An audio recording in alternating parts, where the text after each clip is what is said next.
모든 분들에게 또 하나님의 특별하신 축복이 함께 하시기를 간절히 기도드립니다. 오늘은 다니엘서 4장을 하겠습니다. 짐승의 표 받았던 자가 구원을 받다, 이런 제목으로 말씀을 나누겠습니다. 다니엘서 4장 33절, 34절 읽겠습니다. 그 동시에 이 일이 나 느부갓네살에게 응함으로 내가 사람에게 쫓겨나서 소처럼 풀을 먹으며 몸이 하늘 이슬해졌고 머리털이 독수리 털과 같았고 손톱은 새 발톱과 같았었느니라. 그 기한이 참에 나 느부갓네살이 하늘을 우러러 보았더니 내 총명이 다시 내게로 돌아온지라. 이에 내가 지극히 높으신 자에게 감사하며 영생하시는 자를 찬양하고 존경하였노니 그 권세는 영원한 권세요 그 나라는 대대에 이르리로다. 아멘. 제가 이 다니엘서를 말씀드리면서 저의 이 목적은요, 다가올 환란을 우리가 어떠한 마음으로 맞이할 수 있는가, 또 어떻게 준비해야 되는가, 저는 이런 것에 좀 초점을 맞춥니다. 지금 우리가 이구동성으로 다 마지막 때라고 이야기를 하고 있고 우리 앞에 있을 여러 가지 어려움들을 우리는 알고 있지요. 특별히 그 어느 사람들보다도 마지막 때의 일들에 대해서 하나님께서 분명히 얘기를 해주셨고, 근데 그 가운데 야곱의 환란 같은 이런 것들을 이야기를 할 때는 참으로 어떤 두려워하는 일들이 많이 있는 것을 보게 됩니다. 물론 두려움이 있겠죠. 예, 당연히 어려움이 있을 겁니다. 그러나 그것들을 이렇게 대하는 우리의 그 삶의 태도가 어떻게 해야 될까 하는 거죠. 이런 시간에 우리가 자꾸 말씀을 배우고 또 기도하고 이렇게 준비하는 것은 그러한 일들이 닥쳐왔을 때에 우리가 어떻게 하고 그러한 일을 통해서 하나님이 무슨 일을 하실 것인가 하는 거죠. 그래서 보면은 예수님께서 최후의 만찬을 하시고 마태복음 26장 30절에 보면은 이 예수님이 찬미하며 감람산으로 나아갔다, 이렇게 말씀하고 있습니다. 여러분, 감람산에서는 어떠한 일이 있었습니까? 예수님이 그 피땀 흘리면서 기도하시고 그 사람들에게 붙잡히시고 온갖 그 조롱과 박해를 당하시는 이러한 일들이 있지 않았습니까? 근데 보면은 그러한 일이 있을 것을 예수님은 다 아시는데 얼굴이 침울하게 해서 가신 것이 아니라 찬미하며 나아갔기 때문에 그 모든 일들을 담대하게 다 견디시고 우리 인류를 구원하시는 승리의 구속자로서 모든 일을 하셨거든요. 그렇다면은 오늘 우리도 매일의 생애 가운데 이 성경에서 역사하신 하나님의 그 무한하신 사랑과 그 결말이 너무 아름답게 멋있게 된 이런 것들을 볼 때에 우리 앞에 있는 환란도 우리가 이렇게 웃으면서 당당하게 맞이할 수 있다고 하는 것입니다. 그래서 그런 차원에서 제가 이렇게 말씀을 드린다는 것을 꼭 염두에 두시기 바랍니다. 그래서 지금 여기 이제 다니엘서 4장에는 우리가 잘 아시는 바대로 느부갓네살 왕이 이제 회개하는 이러한 모습을 보여주고 있습니다. 1장에서 고레스 원년, 즉 예수님의 재림을 고대하는 자들에게 하나님께서 꿈을 갖게 하셨고, 그런 꿈을 가진 자들이 꿈을 잃은 이 느부갓네살의 왕의 꿈을 찾아주었었죠. 그리고 우리가 3장에서는 또 그 이름대로 그들의 삶을 통해서 또 느부갓네살 왕에게 하나님을 알도록 하셨는데, 여기 지금 4장에서 보니까 조금 더 시간이 지나면서 이 느부갓네살 왕이 교만함으로 인해서 다시 우상 숭배로 되돌아가고, 그 다니엘에게 넙죽 엎드리고 또 이 풀무불에 들어갔던 이 세 사람이 믿는 하나님을 다 믿으라, 그렇게 전 세계 지도자들 앞에서 공포했던 이 느부갓네살이 다시 우상 숭배로 들어가는 안타까운 일이 있게 되는 모습을 보게 되죠. 그래서 그 하늘에 계신 하나님을 잊어버리고 다시 옛생애로 돌아가서 교만한 마음을 갖고 이렇게 살 때에 하나님께서는 그를 버리지 아니하시고 그를 끝까지 사랑하셔서 그를 다시 돌이키시고 구원하시는데 하나님의 백성인 다니엘을 사용하시는 이러한 모습을 보게 됩니다. 그래서 이 느부갓네살이 4장은 자기가 그 있었던 일, 여러분 당대 세계를 제패하고 있던 왕이 정말 어디까지 내려갔어요? 온 세계를 호령하던 왕이 이 밑바닥까지 완전히 짐승 밑바닥까지 갔던 그러한 상황을 자기 스스로 이렇게 이야기한다고 하는 것은 보통 용기가 아니고 또 후세를 위해서 이렇게 해주는 거잖아요. 다니엘서와 요한계시록이 이렇게 연결이 되는데 이 느부갓네살 왕의 이 모습을 통해서 하나님의 그 복음이 어떻게 전해지고 요한계시록에서 새 천사 기별이 어떻게 전해지는지를 우리가 볼 수 있습니다. 그러니까 요한계시록 14장에서 우리가 새 천사의 기별을 이야기를 하는데 바로 그 새 천사 기별이 이렇게 다니엘의 여기에서 이미 다 나타나고 있다고 하는 거죠. 여기 지금 느부갓네살 왕이 세 번째 하늘의 기별을 듣게 되는 모습입니다. 제일 첫 번째는 누구였죠? 본인이 꿈을 꾸고 신상 꿈을 꾸고 이제 하나님께로 돌아왔고, 두 번째는 그 세 친구들의 풀무불 사건을 통해서 하나님께로 돌아왔고, 근데 이제 이번에는 이제 세 번째 마지막으로 본인이 또 꿈을 꾸고 그 꿈으로 인해서 마지막 더 이상 흔들리지 않고 하나님의 백성으로 있게 되는 이 결말을 보여줍니다. 그래서 저는 이 다니엘서를 가르칠 때 참 신나고, 제가 하나님을 믿는 믿음을 정말 여러 방면에서 다 느낄 수 있지만은 정말 우리 하나님 너무너무 멋지신 분이고 우리의 모든 결말을 이렇게 아름답게 멋지게 하시는 분이라는 것을 생각할 때 정말 힘이 나고 신납니다. 이 지금 느부갓네살 왕을 이제 좀 보시면은 고의적인 반항이죠. 느부갓네살 같은 경우요. 그래 참 사람 마음이 연약하기도 하고 변덕스럽기도 한 이러한 인간인데, 이 느부갓네살은 참 축복 많이 받았어요. 어떤 축복이에요?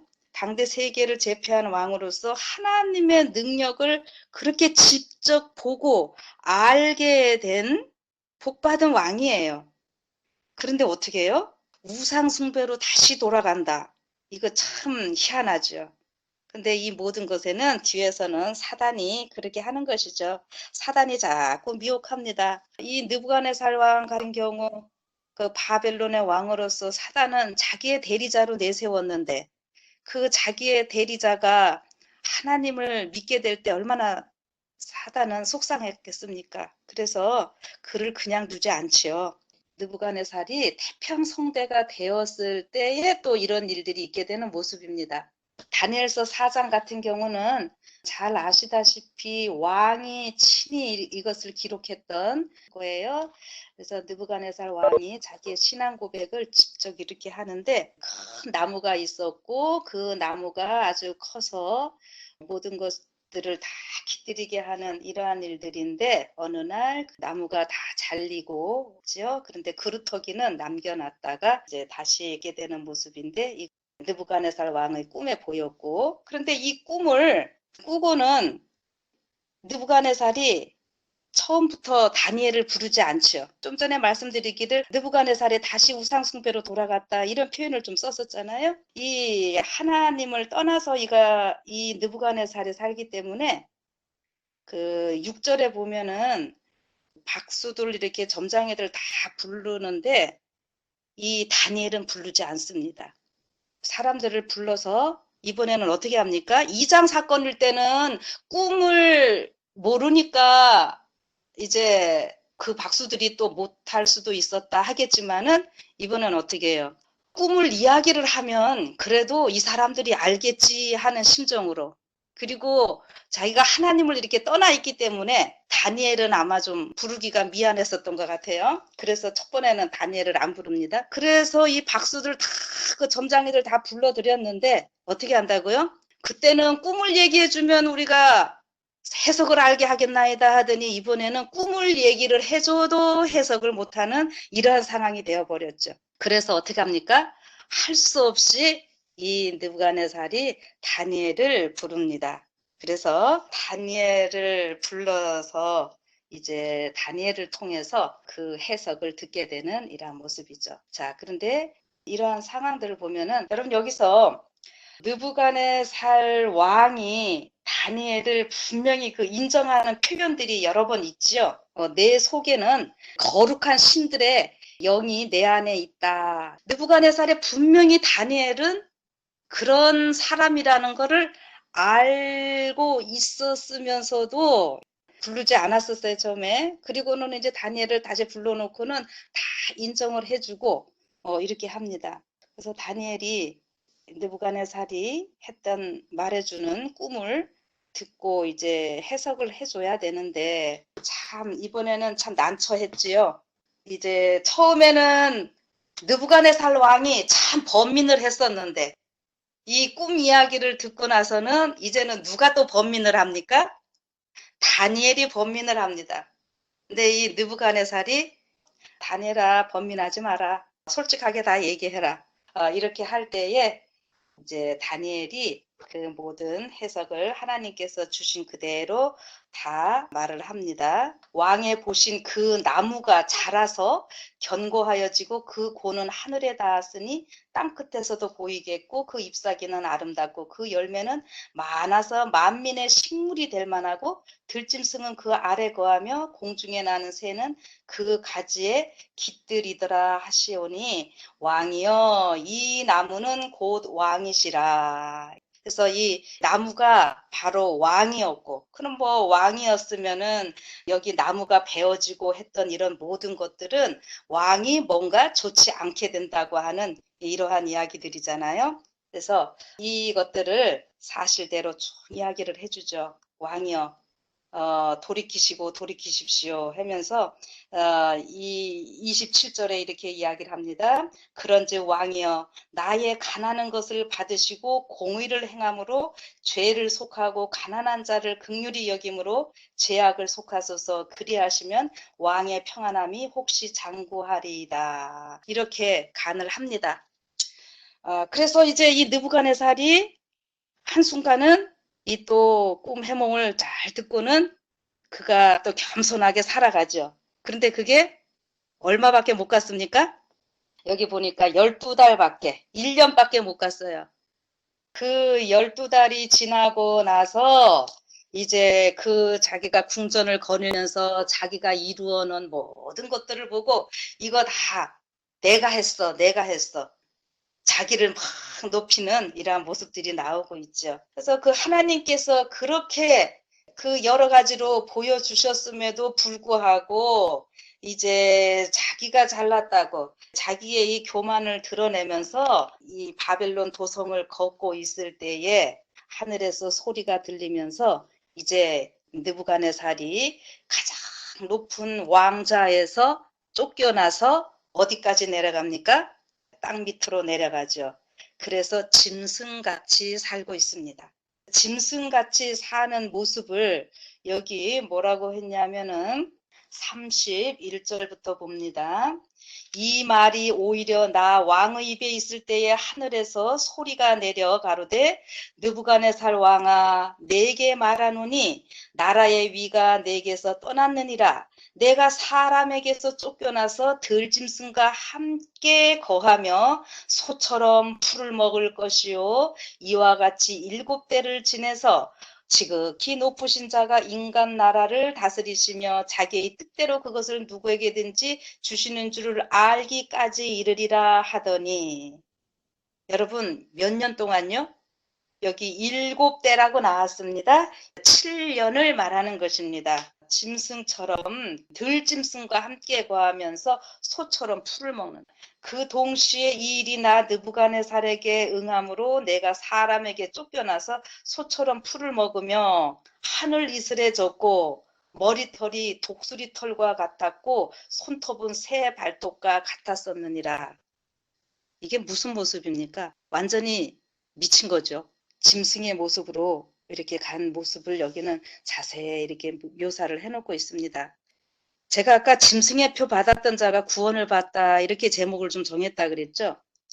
여러분 우리가 요한계시록에서 짐승의 표 이거를 얘기할 때 뭐 짐승의 표 666 해갖고 여러 가지 그것을 이야기하려고 시도를 합니다. 여러분 우리가 여러 이야기들을 나누는데 짐승의 표 무엇입니까?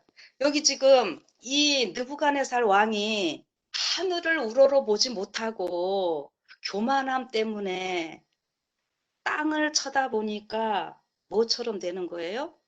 짐승처럼 되는 거죠. 쉽게 말해서 하나님 모르고 사는 것이 짐승의 표 받은 사람이다. 저는 이렇게 말을 하고 싶습니다. 짐승의 표 받는 게 다른 것이 아니에요. 하늘에 계신 하나님께서 우리의 모든 삶을 주관하시는데 그 하나님의 은혜를 인간이 고의로 거절하고 인간이 만든 여러 가지 것들을 통해서 우리 인간이 영원히 살 수 있을 것처럼 세상이 지금 그렇게 나가려고 하는 거잖아요. 이 4차 산업시대가 뭐예요? 인간의 생명도 인간의 어떤 과학기술로 의학기술로서 더 늘려가려고 하고 지구 환경 다 파괴시켜 놓고 다른 우주 행성 찾아서 돈 많은 사람들은 따라가서 살려고 하고 이런 게 다 무엇입니까? 하나님께 대한 도전입니다. 하나님께서 우리를 구원하시고 하나님께서 우리를 사랑하신 그 사랑에 우리가 반응하고 그렇게 살면 되는데 그것을 다 거절하고 일부러 하나님의 품을 떠나서 사단의 그 미혹에 넘어가서 하나님께 반항하면서 살아가는 현대인들의 그런 모습이 바로 뭘로 나타나는 거예요? 마지막에 율법으로 나타나면서 하나님을 선택하지 않은 자들은 결국 무엇을 받는다라고 하는 것입니까? 짐승의 표를 받는다고 하는 것이고 하나님을 알지 못하고 사단의 미혹에 넘어가서 계속 영생을 얻지 못하고 구원받지 못하고 살 모습들이 짐승의 표 받은 사람들이라고 하는 것이죠. 그런데 하나님은 어떤 분이셔요? 이 느부갓네살 왕. 느부갓네살 왕이라고 하면은 하나님의 선택받은 백성들을 괴롭히고 하나님의 성전을 다 파괴시킨 그러한 자이기 때문에 구원받지 못하고 그냥 오히려 벌받고 영원히 그렇게 사는 것이 더 좋을 것 같이 보이지만은 우리 인간의 마음은 그렇잖아요. 나에게 뭐 잘못한 사람이 있으면 그 사람은 벌받았으면 좋겠고. 근데 하나님은 어떻게 하십니까? 그런 느부갓네살을 너무너무 사랑하셔서 어떻게 해서든지 이 느부갓네살을 구원하시려고 성령의 강력한 힘으로 그를 구원하시고자 이제 여러 번 그래서 몇 번째까지요? 세 번째까지 이렇게 그의 마음을 두드리셔가지고 그의 그 마음을 깨우시고 우상 숭배에서 돌아서게 하시고 영원한 하늘에 계신 하나님을 믿게 하시는 그 하나님의 사랑이 있었다고 하는 것입니다. 그래서 지금 여기 이렇게 느부갓네살 참 우리가 폭군이고 무섭게 생각되는 이러한 사람인데 하나님은 이런 느부갓네살을 구원하셨고 그런데 이런 느부갓네살을 구원하시기 위해서 하나님이 또 그냥 물론 하나님이 뭐 꿈을 주시고 이렇게 다 하시지만은 거기에 누구를 또 통로로 쓰셨어요? 우리가 지금 다니엘이 느부갓네살 왕을 구원하는 그 통로로 쓰임 받고 있잖아요. 여러분 저는 이런 거를 보면서 이런 말씀을 드리고 싶어요. 오늘 이 세상에 구원받아야 할 사람들 너무너무 많고 어떤 면에서 보면은 너무도 악하게 살아가는 이러한 사람들. 근데 하나님의 눈에는 그들이 다 어떤 사람들이에요? 구원받아야 할 사람들이에요. 영혼들이에요. 그런데 그러한 사람들을 구원함에 있어서 누구를 통해서 하신다고요? 바로 여러분과 저를 통해서 그 일을 하시겠다고 하시는 거죠. 자, 그래서 지금 여기 느부갓네살 왕이 짐승처럼 그렇게 지금 완전히 참 이 모습이 너무너무 보기 흉하죠? 근데 그렇게 짐승의 삶을 살고 있는 이 느부갓네살이 어떨 때에 정신이 돌아왔습니까? 내가 눈을 들어 어떻게 했어요? 느부갓네살이 하늘을 우러러 보았더니 내 총명이 다시 내게로 돌아온지라. 아멘이십니까? 여러분, 하늘을 우러러 볼 때에 아무리 짐승같이 살았던 사람도 하늘을 우러러 보니까 모든 것들이 다시 정상적으로 돌아오고 그래서 구원받은 백성으로서 하나님께 감사하며 하나님을 찬양할 수 있도록 하시는 하나님의 이 놀라운 사랑의 모습을 보게 됩니다. 그래서 이 느부갓네살 왕이 마지막 고백했던 것이 뭐였어요? 그러므로 37절 그러므로 지금 나 느부갓네살이 하늘의 왕을 찬양하며 칭송하며 존경하노니 그의 일이 다 진실하고 그의 행하심이 의로우심으로 무릇 교만하게 행하는 자를 그가 능히 낮추심이니라. 아멘. 이렇게 하면서 4장은 끝을 맺습니다.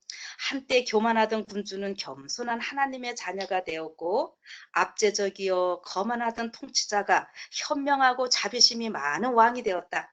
하늘의 하나님을 멸시하고 모독하였던 그가 이제 지극히 높으신 이의 권세를 인정하였고 여호와께 대한 경외심과 그의 신하들의 행복을 증진시키고자 열렬히 노력하였다.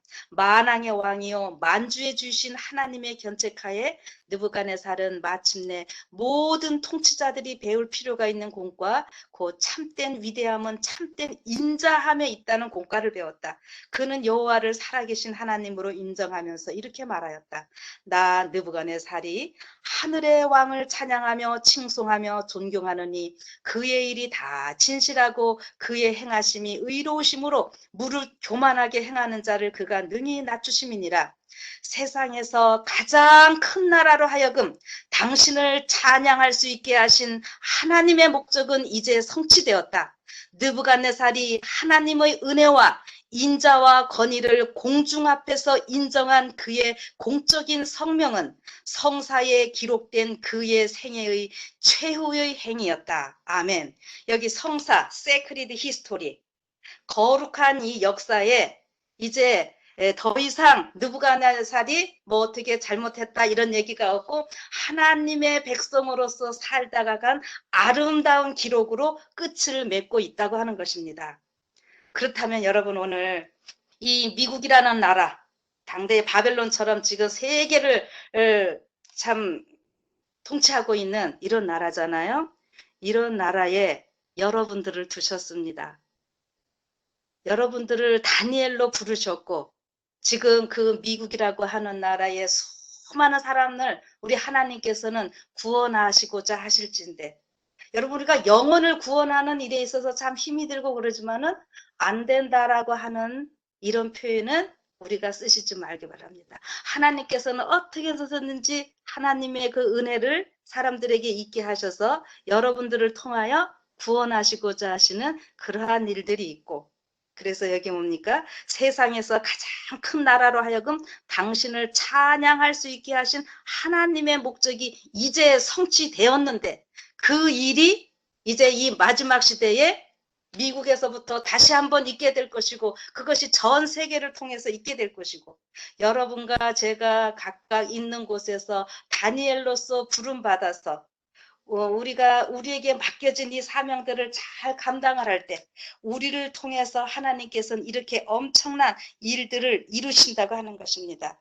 하나님께서는 한 영혼이라도 놓치지 아니하시고 멸망받기를 원치 아니하시고 짐승의 표를 받았던 그러한 자라 할지라도 일깨우셔서 구원의 백성으로 하나님께서는 바꾸시는 놀라우신 하나님의 사랑이 있고 이제 그런 일들을 함에 있어서는 반드시 다니엘을 통로로 쓰셨듯이 여러분과 저를 통로로 쓰셔서 이 일을 행하시겠다고 하시고 오늘 여러분과 저에게 새 천사의 기별을 맡겨주셨습니다. 오늘 우리에게 맡겨주신 이 사명을 우리가 넉넉히 감당함으로 인해서 오늘 이 다니엘 4장에 일어났던 놀라운 역사가 이 시대에 다시 한번 여러분과 저를 통해서 일어나서 우리 하나님께만 놀라운 영광이 다시 한번 돌려지기를 간절히 바라면서 말씀 마치겠습니다.